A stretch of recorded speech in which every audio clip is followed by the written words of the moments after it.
El 12 de noviembre de 2023, el silencio rompió la tranquilidad de la ciudad de Nanjing, al este de China, cuando fue hallado sin vida un joven de 32 años en el interior de su departamento. Su nombre era Liang Wei, un trabajador de oficina, querido por sus compañeros y muy cercano a su familia. Para muchos, Liang llevaba una vida sencilla y sin complicaciones. Sin embargo, su partida encendería una serie de alarmas que desencadenarían uno de los casos más perturbadores de los últimos tiempos. Mi hijo no mostraba síntomas, comía bien, iba al trabajo, todo parecía normal, hasta que una noche no respondió más mis mensajes. Lo encontramos así. Aún no puedo entenderlo. Días después, el informe médico confirmó lo impensable. Liang había fallecido a causa de complicaciones avanzadas por VIH, una enfermedad que, según sus registros, jamás había sido detectada en controles previos. La noticia sacudió a la familia.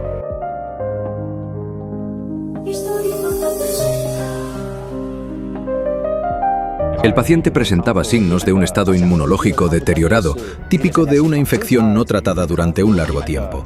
Lo extraño es que nunca hubo antecedentes médicos registrados en su historial. La madre, devastada, comenzó a indagar en la vida privada de su hijo. Pronto encontró una carpeta oculta en su computadora. Dentro había vídeos que lo mostraban en encuentros íntimos, algunos aparentemente grabados sin su conocimiento. Había imágenes donde él parecía desorientado, como si no estuviera en completo control de sus decisiones. Este encendió una duda desgarradora. ¿Quién era la persona que había registrado esos encuentros? ¿Cómo llegaron esos archivos a estar almacenados allí sin su consentimiento?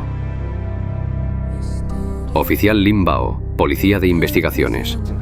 Rastreando metadatos, dimos con una dirección IP vinculada a un servidor privado. Desde ahí descubrimos algo mucho más grave. Los vídeos habían sido compartidos en un grupo cerrado, con acceso mediante pago, administrado por un sujeto conocido como Yao. Yao Yokai, un hombre de 26 años, era el administrador de ese grupo privado, al que solo se podía ingresar tras un pago de 150 yuanes, unos 18 euros. Se trataba de un foro donde se compartían vídeos íntimos de múltiples personas. Y lo más alarmante, la mayoría de esas personas jamás había autorizado ser grabada. Los investigadores encontraron decenas de archivos y una lista extensa de nombres. Liang no era el único. Poco a poco comenzaron a aparecer más víctimas, algunas de las cuales aún no sabían que su imagen circulaba por Internet. Desde 2021, en China está penado grabar y compartir contenido íntimo sin consentimiento. Pero muchos infractores aprovechan el anonimato digital para lucrar con ello. Este caso es un ejemplo extremo. Mientras las autoridades reunían pruebas, el caso fue ganando fuerza en redes sociales. Algunos usuarios hablaron de un canal similar administrado por el mismo Yao, que ya había sido denunciado en 2022 sin éxito. Entre los comentarios comenzó a repetirse un nombre: Sister Hong. Una supuesta figura misteriosa que se decía protegía a Yao desde las sombras. ¿Quién era Sister Hong? ¿Una cómplice, una líder o simplemente un mito urbano? Aún no lo sabían, pero esta pista marcaría el rumbo de la investigación en los días siguientes. Tras el fallecimiento de Han Wei, un hombre de 32 años, su familia no solo quedó devastada por la pérdida, sino confundida por las circunstancias. Su madre, la señora Lin, aseguró a los medios que su hijo no tenía antecedentes clínicos previos ni un historial de enfermedades que justificaran su rápido deterioro. Mi hijo comenzó con fiebre, luego apareció esa tos que no paraba. Pensamos que era una gripe, pero en semanas se apagó. El hospital dijo que era un virus avanzado, pero nunca imaginamos algo así. Relató la señora Lin entre lágrimas en una entrevista recogida por el medio regional Beijing Actual. Fue recién en los informes forenses cuando la verdad salió a la luz. Han Wei había fallecido por complicaciones relacionadas con el VIH y, según los médicos, llevaba años con el virus sin saberlo. Esta revelación desató una profunda inquietud. Su hermana menor, Han Rui, estudiante universitaria de Derecho, tomó cartas en el asunto. Accedió al celular de su hermano buscando pistas y descubrió algo inquietante: varios mensajes con un contacto guardado como Xiaomin y un enlace a una red privada de mensajería. Con esto ya contábamos con dos pruebas.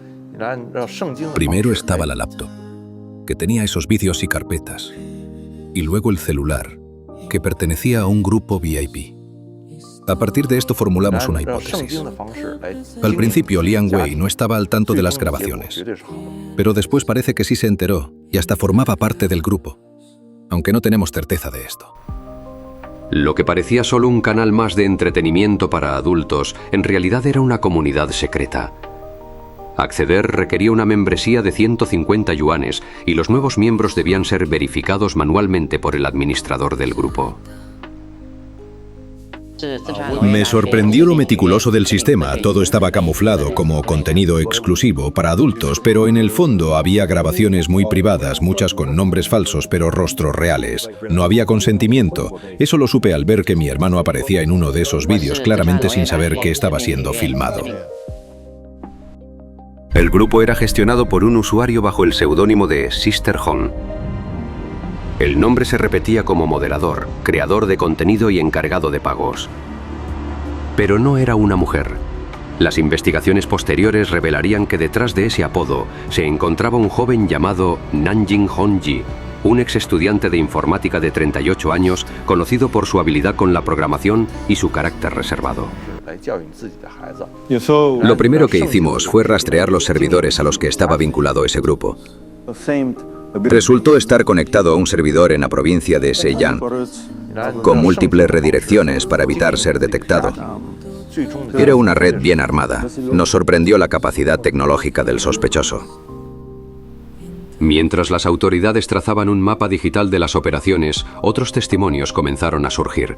3 jóvenes cuyos nombres se mantienen en reserva por razones legales aseguraron haber sido grabados sin autorización durante encuentros íntimos con quien más tarde identificarían como Yao.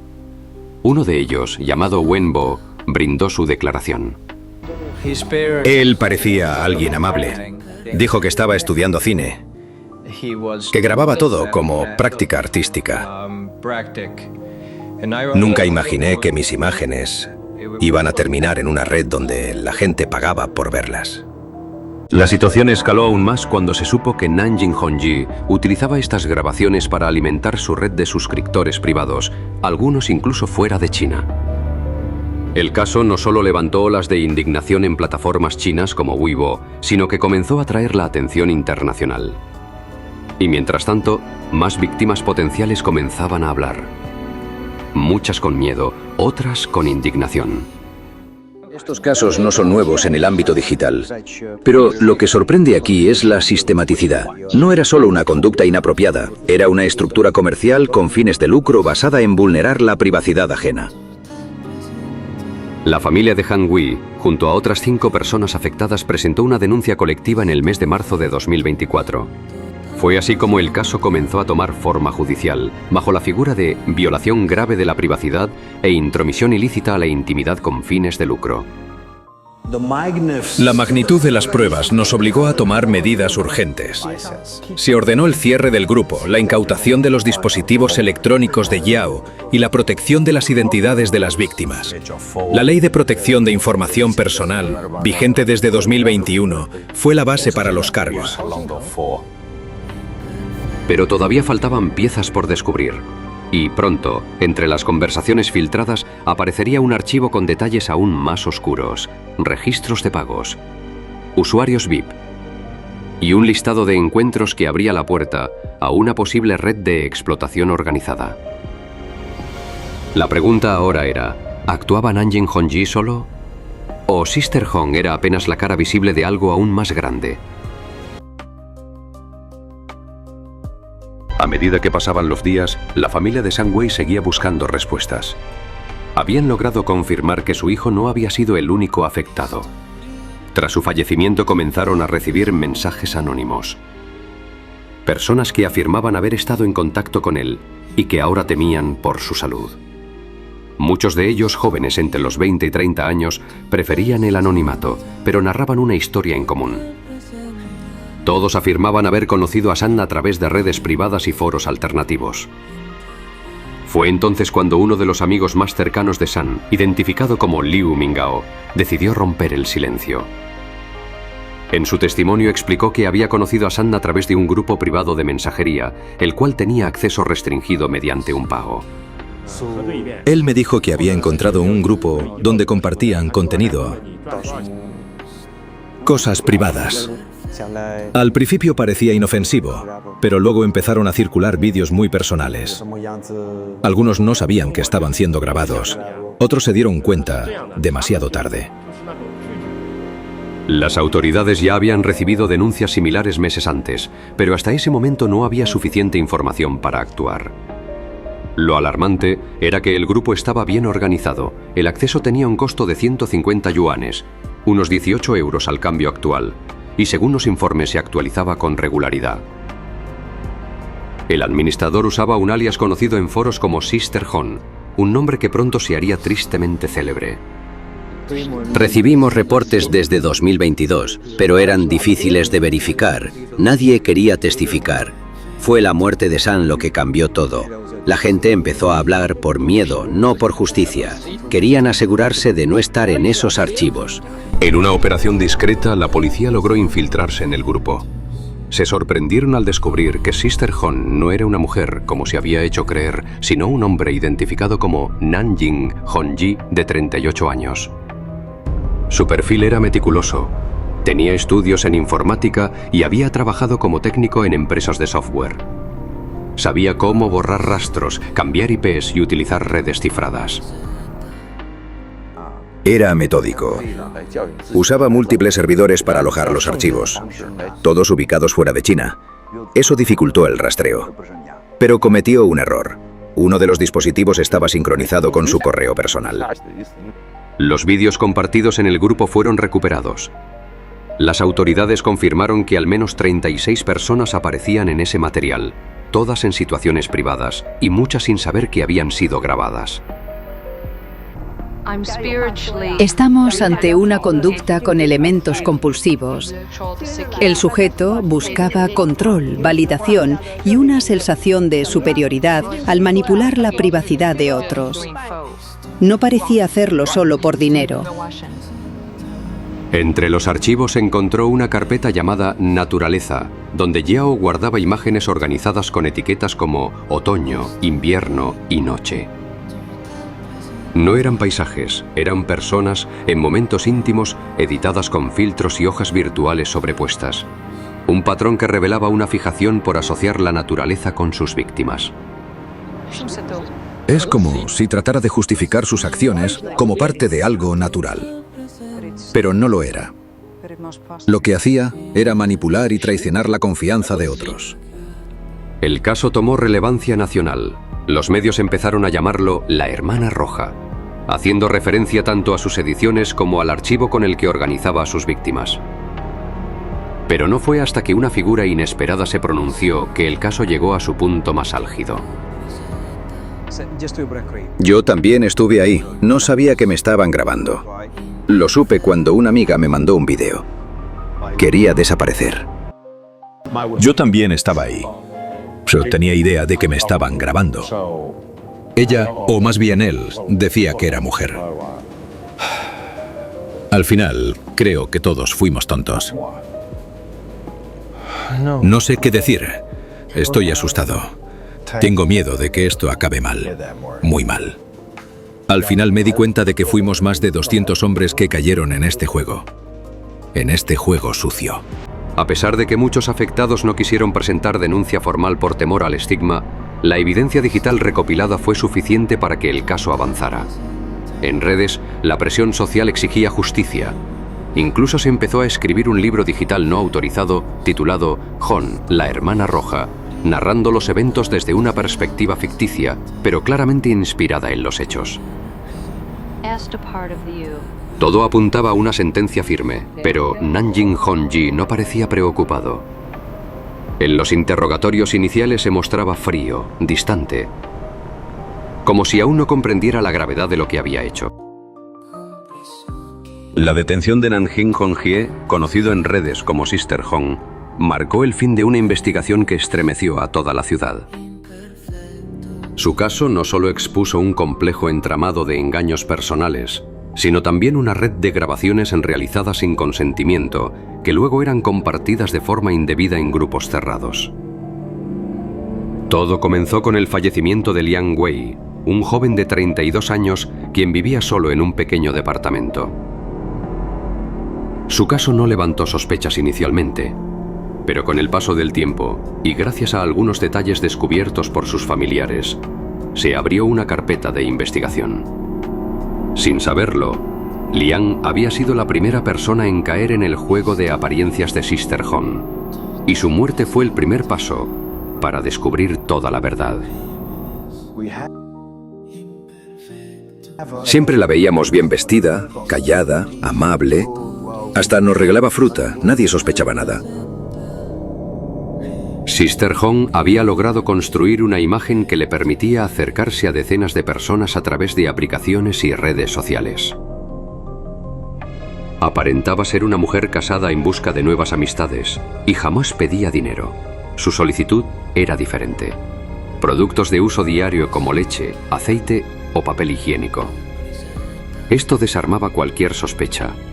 Nadie pensaba que detrás de esa apariencia tranquila se escondía una operación mucho más compleja.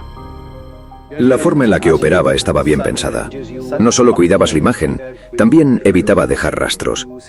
Pero no contaba con que un pequeño error activaría una gran investigación. En el interior de su vivienda, las autoridades encontraron decenas de productos acumulados. Pero lo más alarmante fue el hallazgo de equipos escondidos, que al parecer habían sido utilizados para registrar imágenes de forma secreta.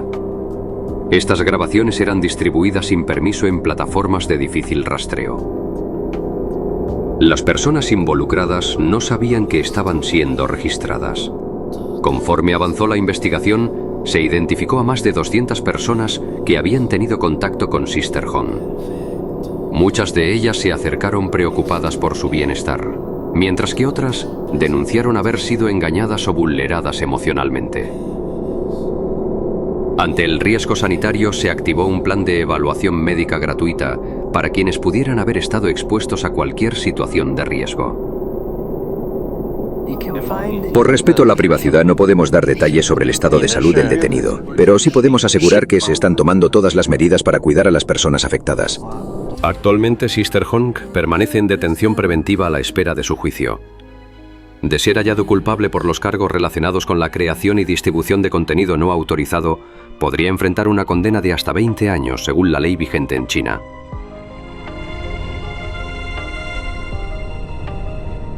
La comunidad, mientras tanto, continúa en estado de reflexión. Este caso demuestra lo importante que es verificar siempre con quién se está interactuando en redes sociales. Las apariencias pueden ser muy engañosas. El caso de la hermana Hong es uno de esos ejemplos donde una fachada cuidadosamente construida ocultaba una verdad mucho más oscura. Y aunque hoy hay más claridad, aún quedan preguntas abiertas. ¿Cuántas personas más se vieron afectadas y nunca lo sabrán? ¿Cuántas otras historias como esta siguen ocultas en el anonimato digital? Más de 200 personas fueron sorprendidas por una realidad que jamás imaginaron. Individuos que pensaron que vivían una experiencia pasajera, pero terminaron involucrados en algo mucho más complejo y preocupante. Una historia que empezó con un perfil en redes sociales, una promesa de confidencialidad, y terminó en un proceso judicial. Aunque el acusado, conocido como Sister Hong, afirmó haber tenido contacto con más de 1.500 personas, las autoridades aseguran que estas cifras fueron exageradas. Según los investigadores, todo formaba parte de un intento por llamar la atención, una necesidad que parece haber marcado gran parte de su vida. Hoy, Sister Hong se encuentra en detención preventiva, esperando una sentencia que podría alcanzar hasta 2 décadas. Más allá de los detalles, lo que queda claro es que muchas personas vieron afectadas sus vidas por decisiones tomadas en apenas unas horas, sin imaginar las consecuencias. Este caso nos recuerda que incluso las historias más extrañas pueden esconder trasfondos delicados. Y que en los llamados crímenes imperfectos, aquí en History Total, tarde o temprano, la verdad sale a la luz. Suscríbete para seguir descubriendo casos reales, impactantes y cuidadosamente contados. Nos vemos en el próximo capítulo.